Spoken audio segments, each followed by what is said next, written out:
was completely destroyed, and in service unto the personality of Godhead, who is praised with transcendental songs, is established as an irrevocable fact. Om Gyanati Mirandasya Jnananjala Shalaka Chakshurun Limitam Yena Tasmai Shri Gurave Nama. I was born in the darkest of ignorance, and my spiritual master opened my eyes with the torch of knowledge. I offer my respectful obeisances unto him. Okay, now we're gonna open the verse, and it is Canto 7, text 10, text 11. Right on.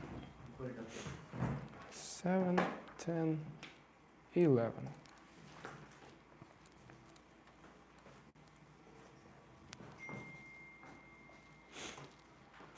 Okay, we'll read from text 11 up until text 24.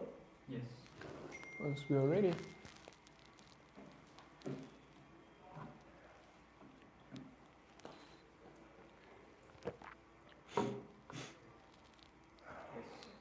And how I want to do this, I'll start with text 11, and then we continue one by one, each text. Text 11. The Supreme Personality of God had said, "My dear Prahlada, a devotee like you never desires any kind of material opulence, either in this life or in the next. Nonetheless, I order you to enjoy the opulences of the demons in this material world, acting as their king until the end of the duration of time occupied by Mano." Please, Prabhu. It does not matter that you are in material world. You should always continuously hear the instructions and messages given by me and always be absorbed in thought of me. For I am the Supreme Soul existing in the core of everyone's heart. Therefore, give up fruitive activities and worship me. My dear Prahlad, while you are in this material world, you will exhaust all the reactions of pious activity by feeling happiness, and by acting piously, you will neutralize impious activity. Because of the powerful time factor, you will give up your body, but the glories of activities will be sunk in the upper planetary systems, and being fully freed from all bondage, you will return home back to Godhead. It's good. One who always remembers your activities and my activities also, and who chants the prayers you have offered, becomes free in due course of time from the reactions of material activities. The Lord Maharaj said, "O Supreme Lord, because you are so merciful to the fallen souls, I ask you for only one benediction. I know that my father, at the time of his death, had already been purified by your glance upon him. But because of his ignorance of your beautiful power and supremacy, he was unnecessarily angry at you, falsely thinking that you were the killer of his brother. Thus, he directly blasphemed your lordship, the spiritual master of all living beings, and committed heavily sinful activities directed against me, your devotee. I wish that he be excused for these sinful activities." The Supreme Personality of God has said, "My dear Prahlad, O most pure, O great saintly person, your father has been purified, along with 21 forefathers in your family, because you were born in this family. The entire dynasty was been purified." Text 19. Whenever and wherever there are peaceful, equipoised devotees, well behaved and decorated with all good qualities, that place and the dynasties there, even if condemned, are purified. My dear Prahlad, think of the Daityas. Because of being attached to devotional service to me, my devotee does not distinguish between lower and higher living entities. In all respects, he is never jealous of anyone. Those who follow your example will naturally become like your devotees. You are the best example of my devotee, and you should follow in your footsteps. My dear child, your father has been purified, has already been purified, just by the touch of my body at the time of his death. Nonetheless, the duty of a son is to perform the Shraddha ritualistic ceremony after his father's death, so that his father may be promoted to planetary system, where he may become a good citizen and devotee. After performing the ritual ceremonies, take charge of your father's kingdom. Sit upon the throne and do not be disturbed by materialistic activities. Please keep your mind fixed upon me without transgressing the injunction of the Vedas. As a matter of formality, you may perform your particular duties. Sri Narada Muni continued, thus as Supreme Personality of Godhead ordered Prahlada Maharaj perform the ritualistic ceremonies for his father. O King Yudhishthira, he was then enthroned in the kingdom of Hiranyakashipu as directed by the Brahmanas. Thank you. We'll get back to text 11 and spend more attention to it. Prabhu, I wonder if you give me the computer, does it show the text? Yes. I want to do that. Just to. No, it not show the text. It Okay. only show things on screen. Beautiful. Back to our verse. Can you open another document? I just wanted to see what I'm presenting you, Oh, but it's fine. Chapter 10. Oh, chapter 9 is really big. Okay. Let's read the Sanskrit version. First I'll do it. Shri Bhagavan Uvacha. Naikanti no memai jatv ihashisha. Ashasate mutrachaye bhavadvidhah. Tadhapi manvantaram etad atra. Daite yeshvaranam anubhukshva bhogan.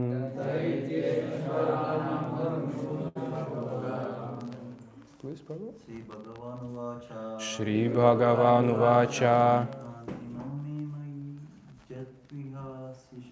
Naikanti no memai jat vihashisha.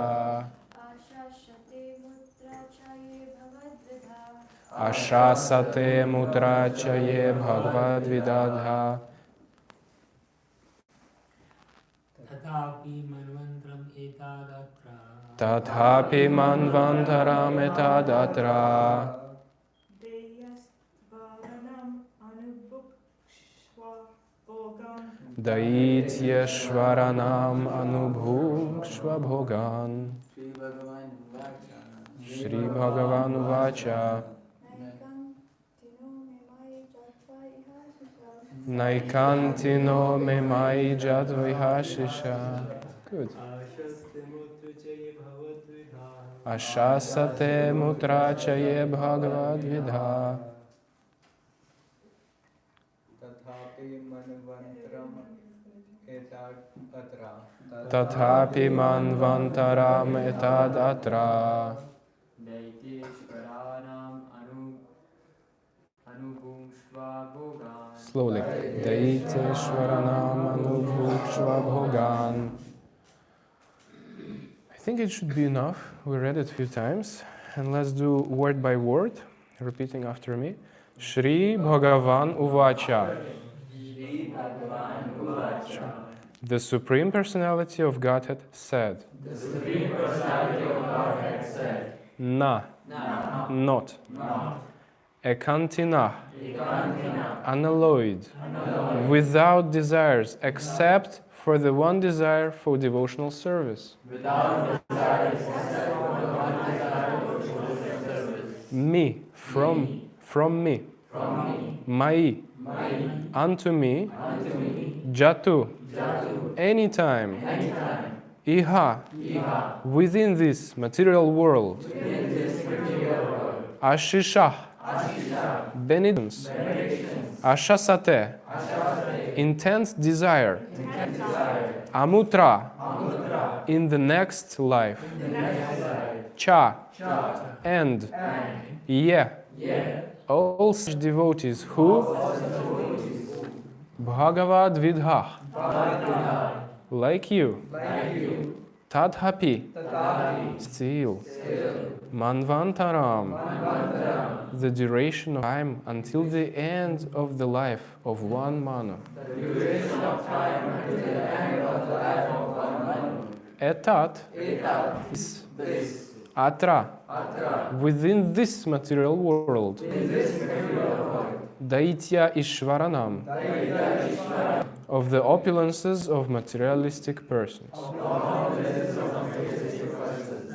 Anubhunkshva, you can enjoy all material opulences. Translation, I'll read. The Supreme Personality of Godhead said, "My dear Prahlada, a devotee like you never desires any kind of material opulences, either in this life or in the next. Nonetheless, I order you to enjoy the opulences of the demons in this material world, acting as their king until the end of the duration of time occupied by mana." Purport by His Divine Grace, Bhaktivedanta Swami Prabhupada. I want to do this one sentence each, and why don't we start from Nityananda? One mano lives for a duration of time calculated to be an aggregate of 71 yuga cycles, each of which equals 4,300,000 years. Beautiful. And then we do one by one, and let's do more emotions, intonation to really feel this text. Although atheistic men like to enjoy material opulences and they endeavor with great energy to build big residences, roads, cities and factories, unfortunately they cannot live more than 80, 90 or at most 100 years. Although the materialistic exerts so much energy to create a kingdom of hallucinations, he is unable to enjoy it for more than a few years. However, because Prahlad Maharaja was a devotee, the Lord allowed him to enjoy material opulence as the king of the materialists. Prahlad Maharaj had taken birth in the family of Hiranyakashipu, who was the topmost materialist. And since Prahlad was the bona fide heir of his father, the Supreme Lord allowed him to enjoy the kingdom created by his father for so many years that no materialist could calculate them. A devotee does not have to desire material opulence, but if he is a pure devotee, there is ample opportunity for him to enjoy material happiness also, without personal endeavor. Therefore, everyone is advised to take to devotional service under all circumstances. If one desires opulence, he can also become a pure devotee. If one desires material opulence, he can also become a pure devotee. And his desires will be fulfilled. It is stated in Srimad Bhagavatam 2.3.10. Kama sarvamo va moksha kama udaradhih tivrina bhakti yogena yajeta purusham param. Whether one, it's next, right? Your turn? It's Prabhu. Whether one desire everything or nothing, or whether he desire to merge into the existence of the Lord, he is resident only if he worship Lord Krishna, the Supreme Personality of Godhead, by rendering transcendental loving service. Joy. How do we understand this? Do we remember something from Oh, here it is, the translation. Okay. Who has the beautiful voice? Let's read it again, the translation. Why don't you read? Exactly. As well as I don't have a beautiful voice, but the Supreme Personality of Godhead said, "My dear Prahlada, a devotee like you never desired any kind of material opulence, either in his life or in the next life. Nonetheless, I order you to enjoy opulences of the demons in the materialistic world, acting as their king, until the end of duration of the time of human." Jai. Hare Krishna, Krishna Krishna, Hare Hare, Hare Rama, Rama Rama, Hare Hare. I'm thankful for Naraduni, who passed this verse to us, right? Am I right? Great. And let's see what's the message here. We see that Prahlada, without any desire, had been given some opulence. But how was he given it without desire?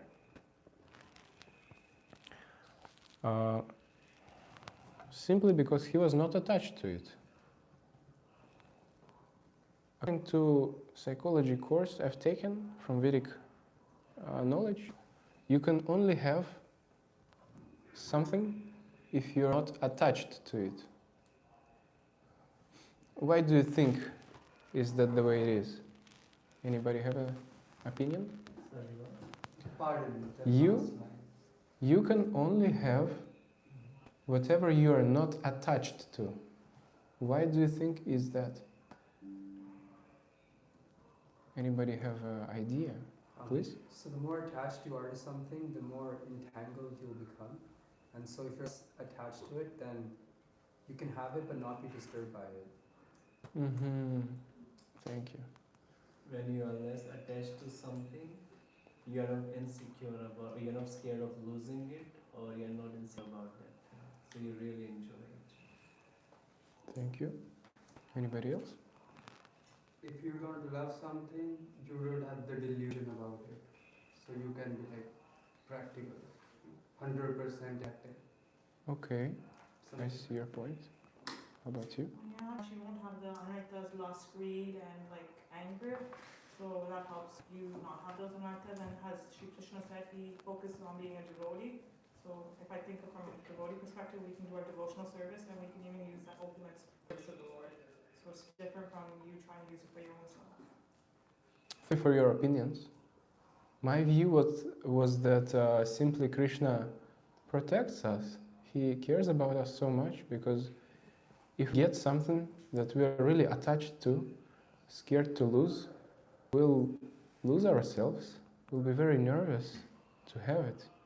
If we get a few $1 million right now, how are we gonna feel? Let's imagine. We might feel very pride, egoistic, not humble, and scared for it. If we have a brand new beautiful car, we might be scared to lose it. And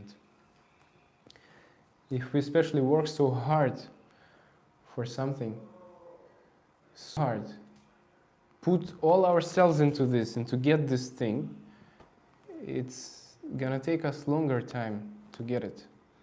We don't have the state of happiness, and we're just losing our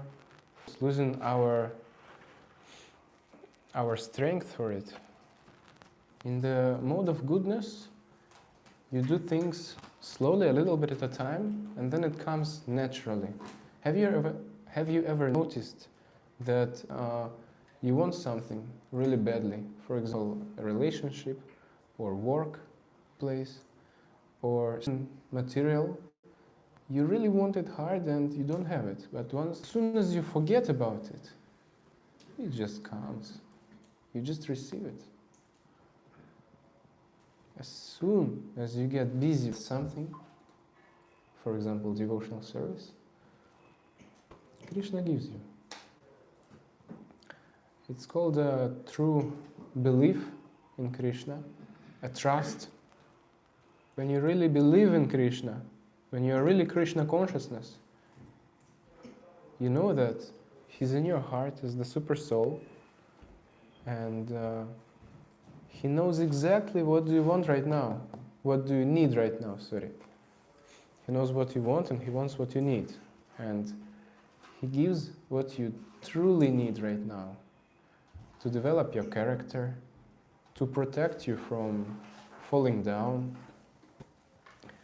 And we as devotees, even though we pray and do a lot of service and such, we might still struggle really hard because something is, we're not getting it. Krishna, you hear me or not? Like, I'm praying so hard and I'm still not having it. Do you know why is this happening? Do you know why Krishna is not giving you this yet? Do you have any idea? Please, Antariksha.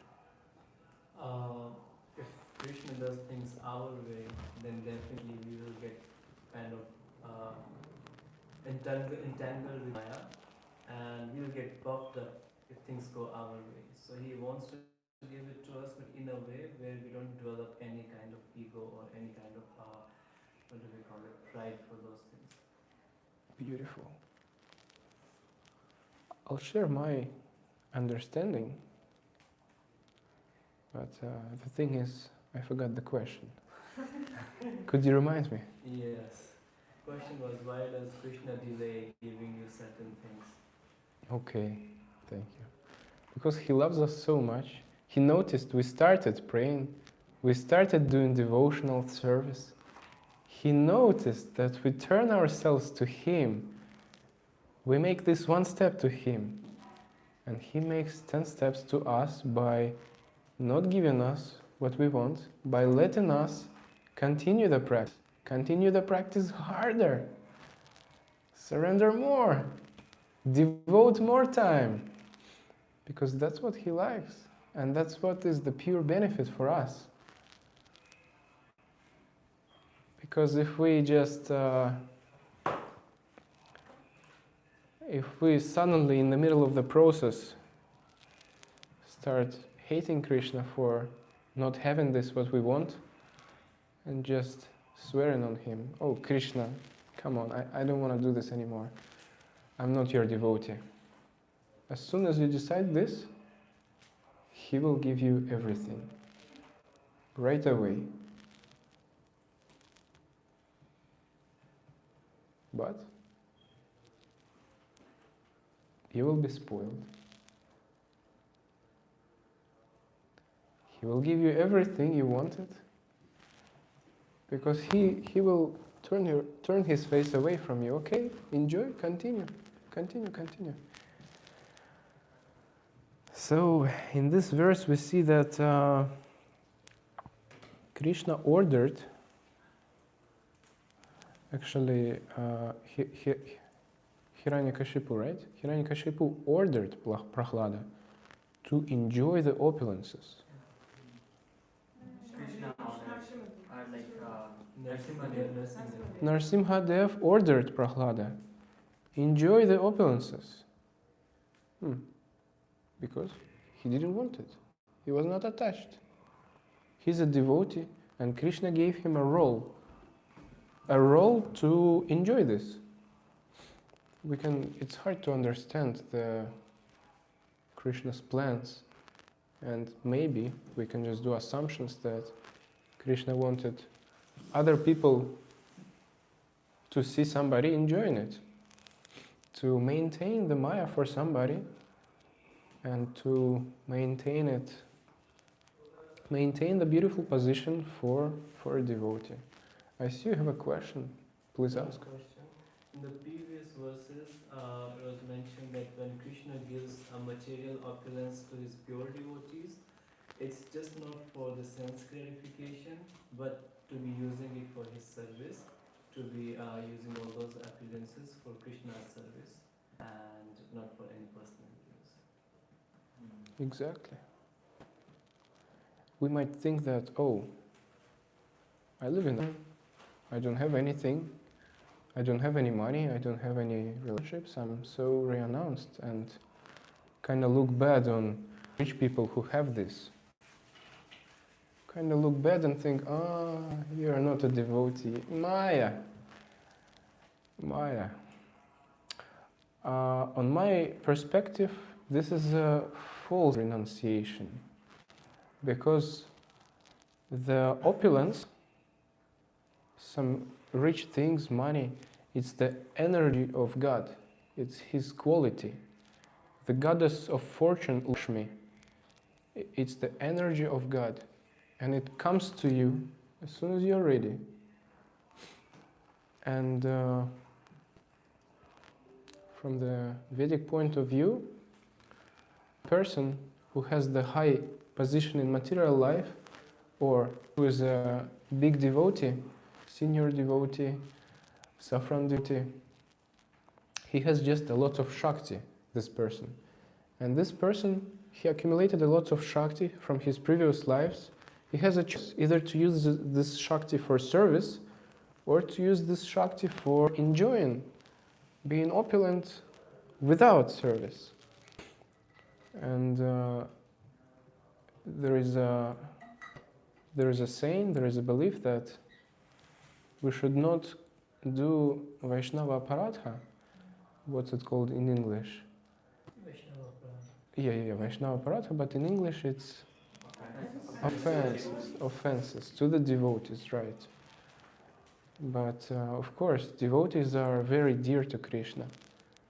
But non-devotees, I think they are also devotees. They're just not aware of this. They forgot it. Because how they get this level of opulence, for example, presidents, it's only by God's will they take this position, and only because of the Shakti accumulated in previous lives, because they did so much of good deeds.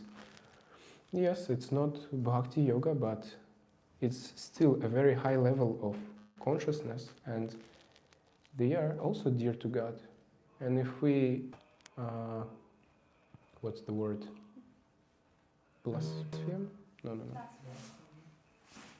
If we offend them, it's also not good for us. We take their karma. Okay, I made a small script and I didn't use it. See what's there.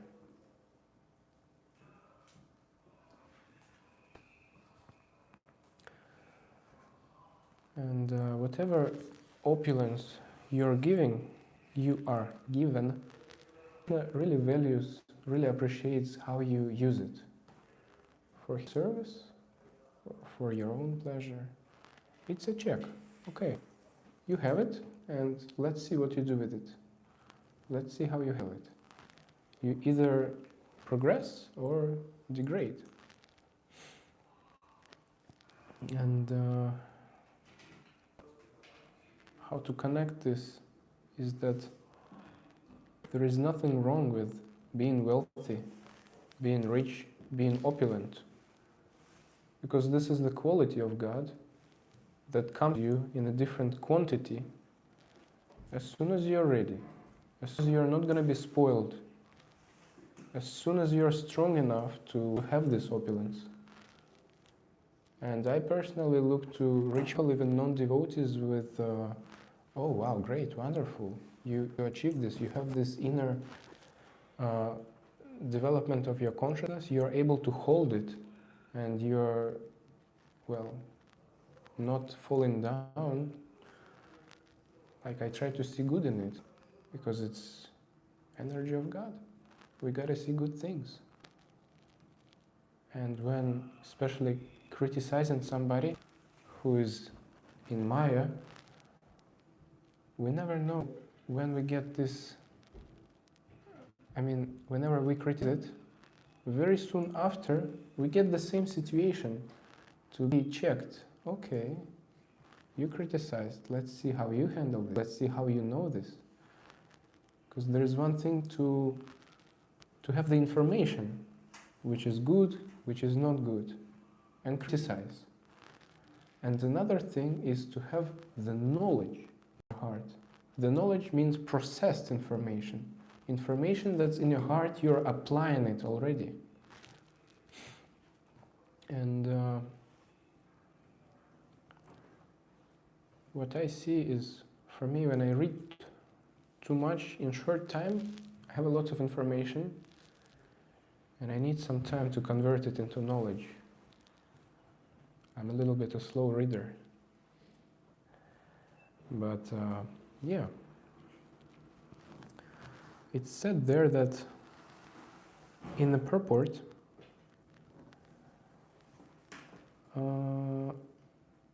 Although atheistic men like to enjoy material opulences and they endeavor with great energy to build big residences, roads, cities, and factories, and so many more and more and more, unfortunately they cannot live more than 80, 90, or at most 100 years.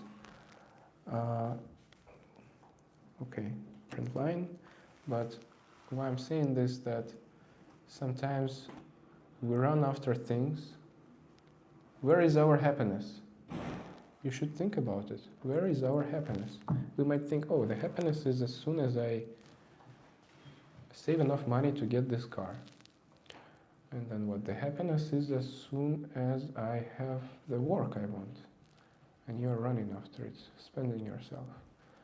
Okay, the happiness is once I have the family, once I have the kid, once I save enough money for his tuition fees. The happiness is once I have more, and then you what? You're dead, unexpectedly. You continue your way in another body. And where is the happiness? The happiness is as soon as you're able to apply it right now. It's the state of being. The happiness is in the present moment, is right now.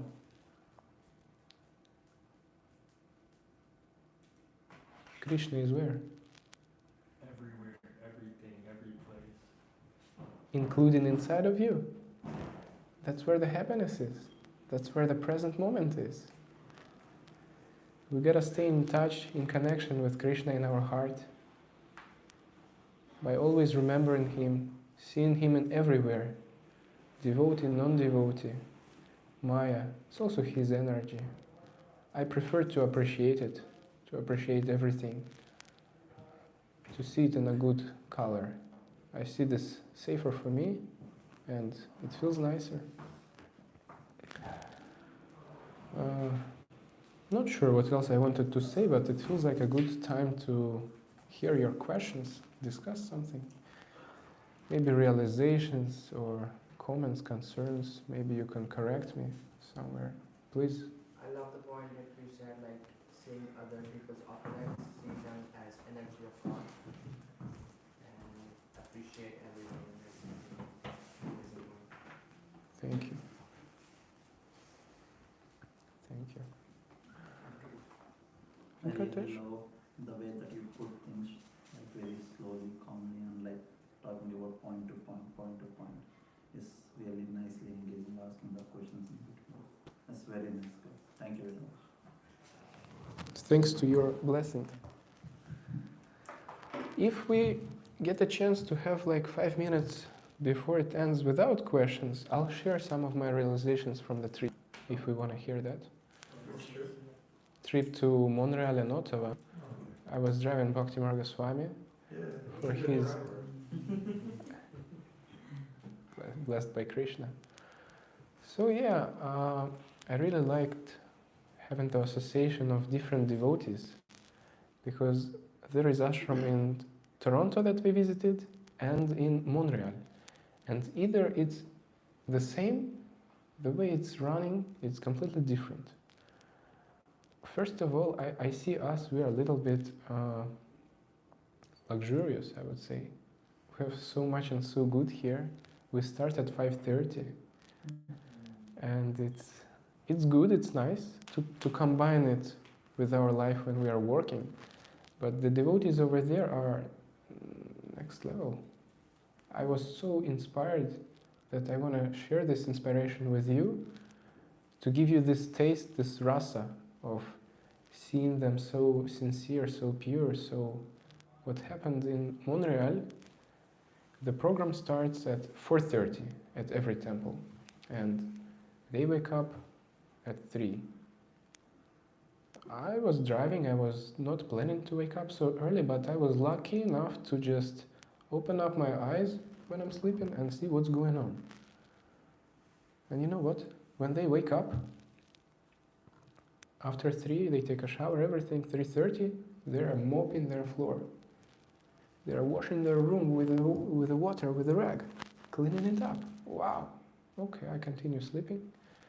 Then I wake up and there is Mangalarti, Tulasi trip, 2 hours of japa time, and lunch, breakfast, yeah. But the difference is we have a lot of helpers here.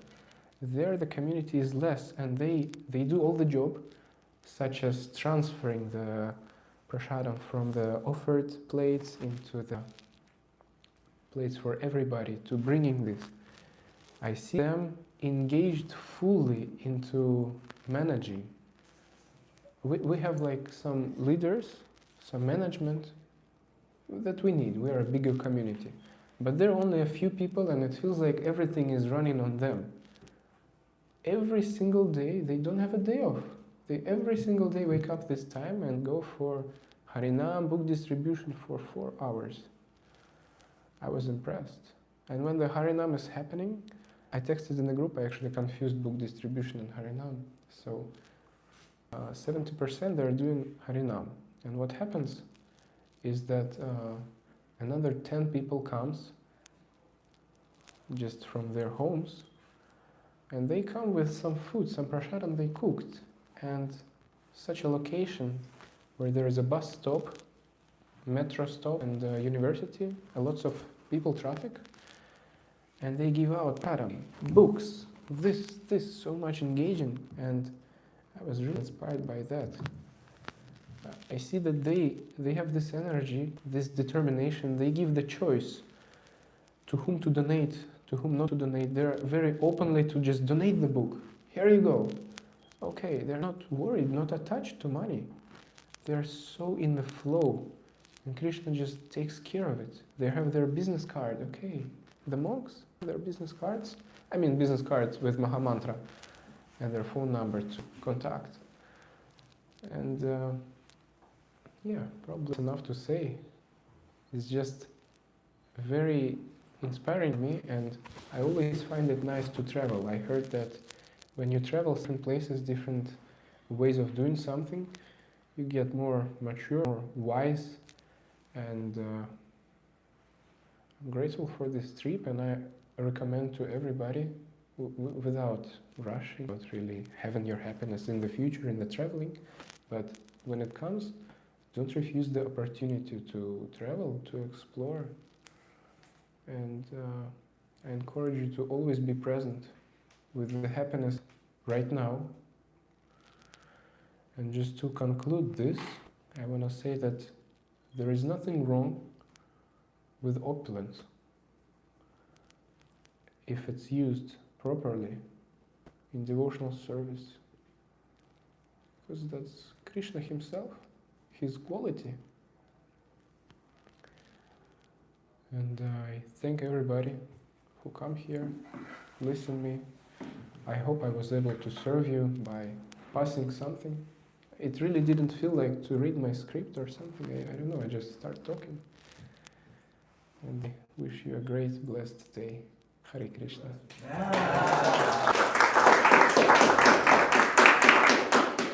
Vancha kalpatarubhyascha Vaishnavamyo namo namaha. Jai.